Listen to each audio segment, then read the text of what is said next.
Belén do Campo reivindica dende Porto do Son a importancia das FP na comunidade.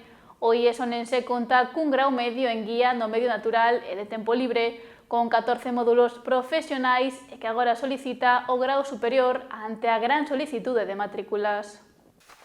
O IES de Porto do Son recibiu hoxe a visita da delegada da Xunta na Coruña para poñer en valor o grau medio en guía do medio natural e tempo libre do que ali se imparten clases. Conta con case 40 alumnos entre o primeiro e o segundo curso e agora veñen de solicitar o grau superior ante a alta demanda de matrículas. As principais motivacións profesionais dos que cursan esta formación son exercer como profesionais de actividades de lecer e de tempo libre. Algunhas das actividades máis relacionadas con isto son traballar en empresas do sector turístico e realizar labores de guía en actividades de sendeirismo, roteiros de baixa e media montaña, travesías, roteiros con nebre, barrancos, espeleoloxía, bicicleta ou turismo ecuestre.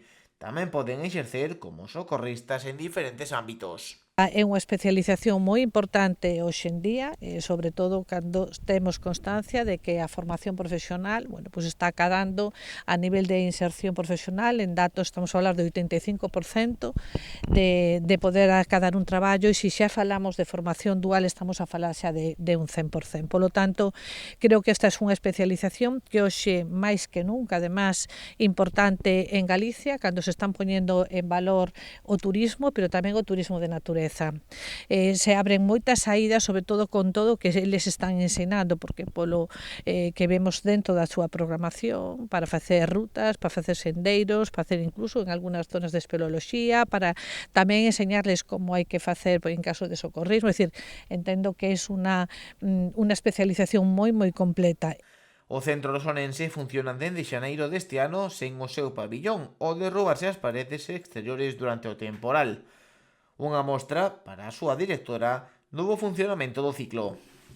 Penso que levamos varios anos facendo bastante bo traballo, e froito de que deixemos a bastantes alumnos pois en matrícula. É unha pena, pero bueno, sí que é verdad que é un ciclo que necesita moito traballo, moita dedicación e tamén moita infraestructura, de alguna forma, tamén subvención, non, por parte da Xunta e da Consellería. Entonces, bueno, sí que é verdad que nos damos conta cando sempre petamos a portas, non, dicindo, bueno, que necesito un pouco máis, de que somos grandes descoñecidos, realmente non saben o que facemos. Saben que formamos rapaces, pero non como os formamos. Entonces, bueno, pois aquí a miña proposta de que visitedes o noso cole para que vexades como desenvolvemos o noso traballo, e que ademais nos coincidiu bastante ben, porque vedes que sin instalacións nos desenvolvemos igual o noso traballo. As obras para a reconstrucción destas paredes comezarán no verán para non afectar o calendario escolar. Servirá ademais para axudar ao aumento no número de alumnos co novo grau superior. Xa habrá máis ou menos un ano, delegada, que estuve aquí o conselleiro, e incluso se ofreceu que vía pola demanda que tiña o ciclo medio, que sería moi bo o ciclo superior. Isto xa comentara que a dirección anterior, e en aquel momento, pois, por infraestructura e tamén por medios de profesorado, que lo que era, nos decían ou que iba a cambiar a dirección, que non se podía solicitar en aquel momento.